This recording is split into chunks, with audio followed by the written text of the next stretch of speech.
Good morning, Moore Elementary students and staff. Today is Friday the 13th, 2023. Good morning, Miss Fusi. Good morning, Mr. Quall. We have the riddle of the day. Give me a drink and I will die. Feed me and I'll get bigger. What am I? I know this one. I am a fire. Ooh, Think how about many it. of you got that riddle?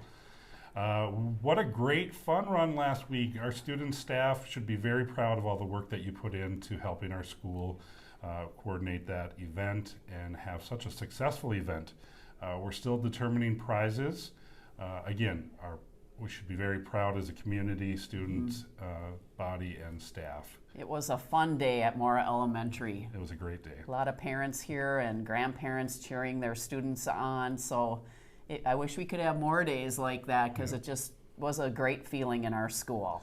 And more of that this week with homecoming. It's been a great week here. Just a reminder, videotaping, it's in our student handbook as well, but there's no videotaping of our students by other students throughout the day. That includes on the buses, that includes in the classroom. Really need express permission from the teacher or from the elementary office principals. And that kind of ties into social media for the older students. We've had a number of different concerns come into our offices as far as like TikToks are concerned, Facebook, Instagram. We have some students that think it's okay to tape other kids, like Mr. Quall was just thinking, and make kind of meaner TikToks about other students. And that is not showing our Mustang pride. And we need to be respectful of each other. If you're having a conflict with somebody, ask for help and we can help you through it. But it's time to lay social media to rest. Yeah, older students, that's not just against our Mustang Pride or our handbook. Some of that can be illegal, so you need to be very careful with that. Parents, if you're watching, again, the office recommendation is no social media until they're 13. It's just not healthy for kids, so thank you. Homecoming has been a great week this week. Tonight we have the football game. Hopefully the weather holds out and we can enjoy that. It's been a fun week between jerseys, between hats and hoodies, our orange day, and our pajama day. Pajama day seems to always be the favorite. Yeah, pretty comfortable around here. We have family reading night coming up on Monday, October 16th. So this Monday, it will be great to see our school community come together. So come out and enjoy family reading night. I want to give a shout out to Mr. Stan Kuchar. He is 100 years old next week.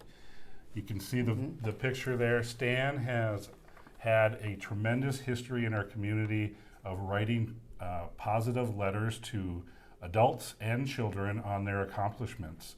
So I hope that you were able to take a moment and write Stan a wonderful birthday card for his 100th birthday. I don't know about you, Mr. Quall, but I would get letters in the mail from Stan from my children being in the paper, and he would write them a note and honor them. So Stan is an amazing man. A wonderful man. So thank you, Stan. And happy birthday. Yes. We had our Science Museum Lyceum this week, and we just want to remind you of some positive behaviors we want you to show during Lyceums. Just talking and staying in your seat is really important. I think we had a few struggles with that, and just make sure our comments are positive. Sometimes unnecessary comments were happening, so just some reminders for our next Lyceum. The show should be able to be enjoyed by all, so just reminders, classroom teachers, before kids go down for Lyceums. Yeah, and I think overall that was a pretty good day. There were areas for improvement. That's why we're talking about it today. Yeah. And when Ms. Fusi talks about the unnecessary comments, you have to put yourself in a perspective. If you were watching a play at the Orpheum down in Minneapolis or a play in the auditorium at the high school, you wouldn't have a comment after every great event. There might be some clapping and some laughter, that should happen. But the unnecessary comments are the biggest thing that we need to correct. And that's something that we want you to learn and get better at as we go through from second grade to third grade to fourth grade to fifth grade and then on to sixth grade. All right. we have Counselor's Corner. Good morning, Mustangs. Welcome back to Counselor Corner. I'm Miss B. And I'm Miss Ryder. And today we are going to talk a little bit about the problem-solving steps. So it's a little different than our normal breathing videos, but most of you should remember talking about the problem-solving steps last spring. We just wanted to do a quick recap because we're hoping you can be using these problem-solving steps at recess and in your classrooms when you're having trouble with your friends. Yeah, everywhere you go, you can use these problem-solving steps. Now, I have this handy-dandy sheet kind of printed a little light, but it's a Mustang version of the problem-solving steps. We're gonna problem solve like a Mustang, okay? And we're gonna go over the steps. Remember, S-T-E-P spells step, problem-solving steps. Here we go. S is say the problem without blame. This means we're not saying, well, Miss Ryder said, or you did, right? We're stating the problem without blaming anyone. Yes. The next step is the T step. Think of solutions that are safe and respectful. So when we're thinking of solutions, we are thinking of solutions that not just only benefit like me or just benefit Miss B. We're thinking of solutions that everybody's gonna be happy about to solve the problem, okay? It's kind of like a compromise, halfway happy, everybody's happy with the solution, okay? And we're not just thinking of one solution, we're thinking of all the solutions that we could do, okay? You want like a handful of solutions, okay? Then we get to E, which is explore consequences. What might happen if?